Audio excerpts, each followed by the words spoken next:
నమస్కారం RMK TV వార్తలకు స్వాగతం.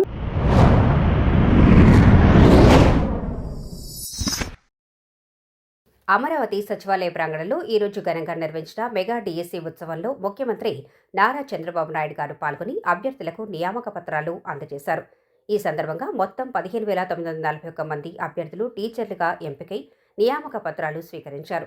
ఈ చారిత్రాత్మక కార్యక్రమంలో వేమూరు శాసనసభ్యులు శ్రీ నక్కా ఆనంద్ బాబు గారు కూడా పాల్గొని విజేతలకు స్వయంగా నియామక పత్రాలను అందజేశారు. 1994 నుంచి 2025 వరకు 14 డిఎస్సీలు నిర్వహించి 1,96,619 టీచర్ పోస్టులను భర్తీ చేసిన ఘనత సీఎం చంద్రబాబు గారిదని, అధికారంలోకి రాగానే తొలి సంతకం మెగా డిఎస్సి ఫైనల్ పైనే చేశారని గుర్తు చేశారు.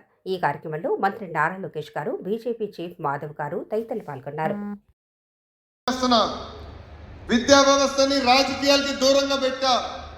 అందుకే మీరు చూస్తే డాక్టర్ సర్వేపల్లి రాధాకృష్ణ గారి పేరుతో స్టూడెంట్ కిట్ అందిస్తున్నాం.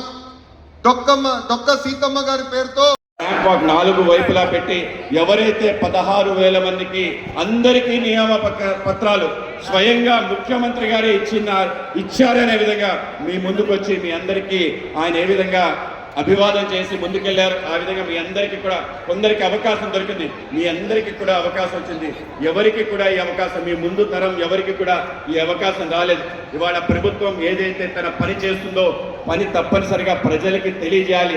ఆ విధంగా తెలియజేసే ఒక కార్యక్రమం, దీన్ని ఈ విధంగా ఇంత అద్భుతంగా నిర్వహించినందుకు నేను లోకేష్ గారికి కూడా ఈ సందర్భంగా అభినందనలు తెలియజేస్తాను. నాకు కొంచెం ఇబ్బందిగా ఉంది అంబేద్కర్ వాక్ చేస్తూ మీ అందరినీ అభివాదం చేయడానికి. కానీ ఒక గొప్ప ఈవెంట్లో ఎవరైతే బడి పంతులు బడిలో పాఠాలను చెప్పే ఆ యొక్క అధ్యాపకుని జీవిత కాలం గుర్తుంచుకుంటారు. కనుక మనందరం కూడా అందరి హృదయాల్లో చెరగని ముద్రేసే ఒక గొప్ప అవకాశం మనందరికీ వచ్చింది.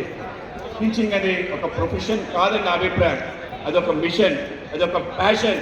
ఆ విధంగా మనందరం కూడా ఒక మిషన్ మూడ్లో, అంటే ఇవాళ నేను నలుగురికి విద్య అందిస్తున్నానంటే ఆ విద్య ద్వారా వాళ్ళు ఏ విధంగా ప్రతిస్పందించి జీవిత కాలం వాళ్ళ యొక్క ముందుకి మీరే కారణభూతులు అవుతారు. కనుక అటువంటి గొప్ప అవకాశం మీరందరూ కూడా గురువులే గొప్ప అవకాశం ఈ యొక్క డిఎస్సి 2025 ద్వారా మీకు అందరికి వచ్చింది. మన దాంట్లో మన సాంప్రదాయంలో గురు పరంపర అంటారు. సదాశివ సమారభ్యం వ్యాస శంకర మాధ్యమం అస్మదాచార్య పర్యంతం వందే గురు పరంపరం అని ఏదైతే గురు పరంపరంతో ఆ సదాశివుడి మొదలై అనేక మంది ఋషులు గురు విద్యార్థి అనే విషయాన్ని మర్చిపోకూడదు.